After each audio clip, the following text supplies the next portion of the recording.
Ayo, kita percaya kemerdekaan adalah hak segala bangsa.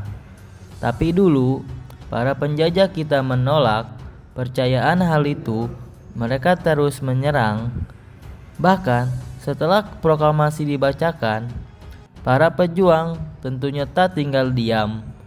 Di bawah sosok sang panglima besar bangsa Indonesia, menunjukkan kita juga bisa menyerangmu.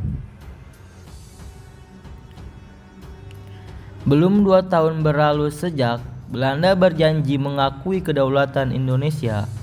Namun, suatu ketika roman pesawat tempur mengguncang langit Yogyakarta, ibu kota kita saat pasukan Belanda lagi-lagi menyerang tanah air. Bom dijatuhkan, peluru ditembakkan. Tentara Indonesia yang kalah tanding kewalahan menahan serang-serangan itu. Dalam hanya beberapa jam, Yogyakarta jatuh ke tangan Belanda. Perjanjian pembagian Indonesia tadi itu seakan mereka ludahkan Belanda, bahkan mengklaim kalau TNI sudah tak ada lagi. Rakyat Ibu Pertiwi tentu saja tidak terima. Para pejuang jelas makin geram, termasuk Panglima Besar kita Sudirman.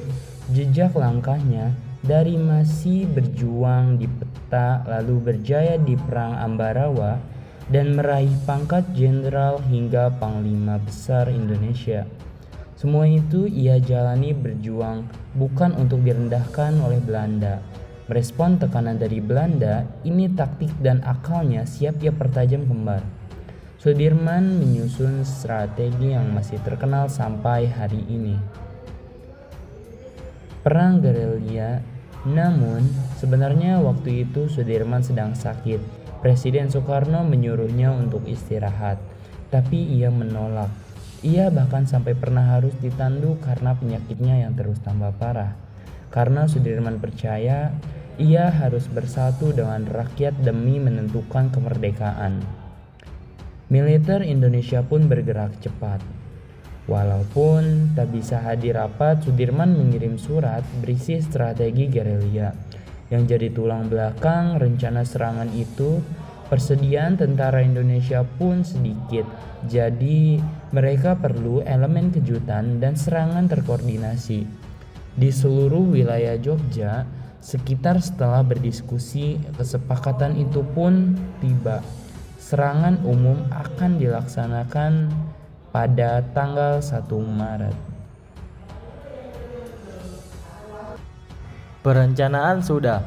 Mata para prajurit gabungan bersiap menyerang musuh sampai tiba-tiba salah satu komandan lapangan keliru tanggal dan menembaki musuh sehari sebelum seharusnya. Namun ternyata ibarat berkat terselubung ini justru bikin Belanda lengah. Mereka berpikir kalau serangan dari TNI mudah diatasi. Tak ada apa-apanya untuk sejarah mencatat bahwa mereka sedang salah besar. Keesokan harinya secara bersamaan pukul 6 pagi serangan umum di mana lebih dari 2.000 pasukan Indonesia menyerang Yogyakarta dari 4 penjuru mata angin hati. Mereka berkobar marah. Tanpa Belanda sempat membalas serangan terus berkecamuk dari berbagai arah. Para pejuang yang bertempur mempertahankan tanah air bercucur keringat dan darah.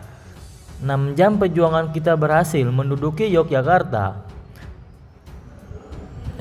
Saat pasukan bantuan Belanda datang, kita memang terpaksa mundur demi daripada korban jiwa. Tapi meski begitu, serangan ini meneriakan satu pesan besar bagi dunia, bahwa tentara Indonesia masih ada dan berdiri tegak. Propaganda Belanda yang bilang kalau Republik Indonesia dan TNI udah gak ada lagi telah kita patahkan sampai hancur lembur.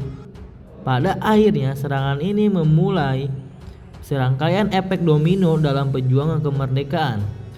Posisi Indonesia semakin kuat di mata dunia. Hari ini pun kita bisa menetapkan kaki belajar hidup di tanah Indonesia. Karena perjuangan para pahlawan ini, tes kita sekarang ada untuk terus maju dan mengharumkan nama Sang Merah Putih di mata dunia. Perang gerilya. Jenderal Sudirman lahir dari tekad yang kuat mempertahankan kemerdekaan sampai titik darah penghabisan. Walau sakit, beliau tetap memimpin dengan hati dan keberanian. Dari perjuangan itu, kita belajar bahwa kemerdekaan bukan hadiah, tapi hasil dari pengorbanan dan semangat dan pantang menyerah. Sekian, terima kasih.